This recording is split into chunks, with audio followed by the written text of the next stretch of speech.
এই শিক্ষামন্ত্রী ওনার ছেলে মেয়ে বিদেশে কি আবল তাবল বলে আমি জানি না। মন্ত্রীর কোনো সমস্যা দেখতেছি না। সমস্যা হলো ওনার আশেপাশে উচ্ছিষ্ট লোকগুলি, এই লোকগুলি বিএনপির শত্রু। আজকে জামাতে ইসলামী বিএনপি দুটাই মজলুম। কোন রকম বাধা ছাড়া আমরা উন্নতির চরম শিখরে যেতে পারি। তো দেখেন এই লোকগুলি ব্যাংক নিয়ে কি আবল তাবল কাজ করছে। এরা ছিল ঋণ খেলাপি, বানাইছে ঋণগ্রস্ত, মানে জাকাতের টাকা তারা দেন, ঋণগ্রস্ত জাকাতের টাকা একটা ফয়সালা আছে, সেটা এইটাও খাবে। লজ্জা লাগে না? কার টাকা খাচ্ছে? সাধারণ জনগণের টাকা। ৭১ বলেন, এই ২৪ বলেন, আমজনতা আমরা সবাই মাঠে ছিলাম আর উপভোগ করতেছেন এই উচ্ছিষ্ট লোকগুলি, যারা কোনো অবদান আছে বলে মনে করি না। আমার আস্থা তারেক জিয়ার প্রতি। উনি একটা গর্বিত পিতার সন্তান, গর্বিত মায়ের সন্তান। ওনার স্ত্রী একজন গর্বিত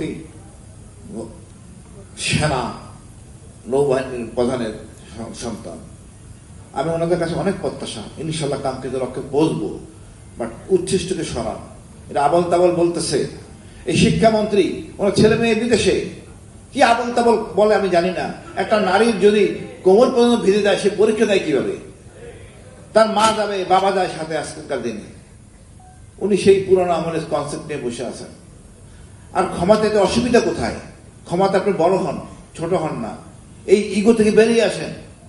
আজকের ছাত্র বয়সে আগের দিনে ছাত্র নাই। এটা চরম শক্তি, জেনারেশন, নতুন প্রজন্ম।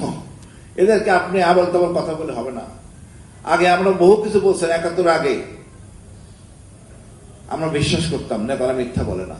আমরা এতদিনে দেখছি আপনার সব মিথ্যাবাদী, সব বাটপার, সব ভারতের তোষক, ভারত প্রেমে আসক্ত। আমাদের এই ধরনের নেতা দরকার নাই। আপনারা আমাদের টাকায় চিকিৎসা নেন বিদেশে, আর জনগণ চিকিৎসা পায় না। আপনাদের কাছে কি বলবো? আপনারা যদি সোজা না হন, এই বিপ্লব কিন্তু থেমে যায়নি। এটা অসমত বিপ্লব। আওয়ামী লীগের অনেক শক্তি ছিল, সকল বাহিনী তার বাপের সম্পত্তি ছিল, কিন্তু আপনি কিন্তু সেটা করতে পারবেন না। পুলিশ, সেনাবাহিনী, আমাদের গোয়েন্দা, এটা জনগণের, দেশের, আপনার না। আপনি সে আগের চেতনায় আছেন, সেটা হবে না। এখন র্যাব আপনার কথা শুনবে না, ডিজিএফআই আপনার কথা শুনবে না। জনগণের সাথে তারা থাকবে। সুতরাং কথা ঠিক মতো বলেন, নাহলে কিন্তু অবস্থা খারাপ হবে। আওয়ামী লীগ ভারতে চলে গেছে বা যাইতে দেওয়া হয়েছে, আপনি কিন্তু যাইতে পারবেন না। আপনার পূর্ব হলো আপনি আরাকান, এরা মগ জাতি, আপনি বেশ সুবিধা করতে পারবেন না, বিপদে পড়বেন। একমাত্র পথ খোলা বঙ্গোপসাগর, এইখানে আপনি সাঁতার শিখতে হবে। আমি বলবো আবল তাবল বলার আগে সাঁতার শিখেন। কতটুকু সাঁতরাতে পারবেন আপনারাই ভালো জানেন। এই জনগণ আপনার দায়িত্ব দিবে না। সর্বোপরি বলবো এক কথা, আবু সাইদ এদেরকে আমি ধারণ করতে হবে। এরা আমাদের গর্বের। এরা আমাদের এমন একটা দর্শন দিছে, এটা নিয়ে আমাদের রিসার্চ করার অনেক সময় আছে। এই বিপ্লবটাকে যদি এখন গবেষণা না করেন, আমরা কাঙ্ক্ষিত লক্ষ্যে পৌঁছবো না। পুস্তকে থাকবে, মাদ্রাসা সিলেবাসে বিপ্লব থাকতে হবে। আর সরকারকে বলবো, আপনি কৃপণ হয়েন না। আবু সাইদ মুক্তিদের বীরশ্রেষ্ঠ খেতাবে সম্মানিত করেন। এই জাতি ধারণ করবে। আপনি জনগণের কাতারে আসেন, জনগণকে ভালোবাসেন, শর্টকাট করতে যাবেন না, আপনার বিপদ হবে।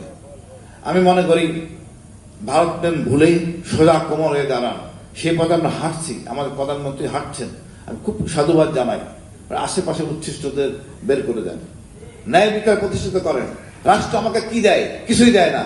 আপনার তো সবকিছু নেন, শুধু বাকি আছে এই অক্সিজেন মহান আল্লাহ তাআলা দিচ্ছেন, এইটার উপরে ট্যাক্স বসানো, আর কিছু তো নাই। আপনি আমার কি দেন বলেন তো? আমি কিছু পাই না খুঁজে, কেন আমি ট্যাক্স দিব?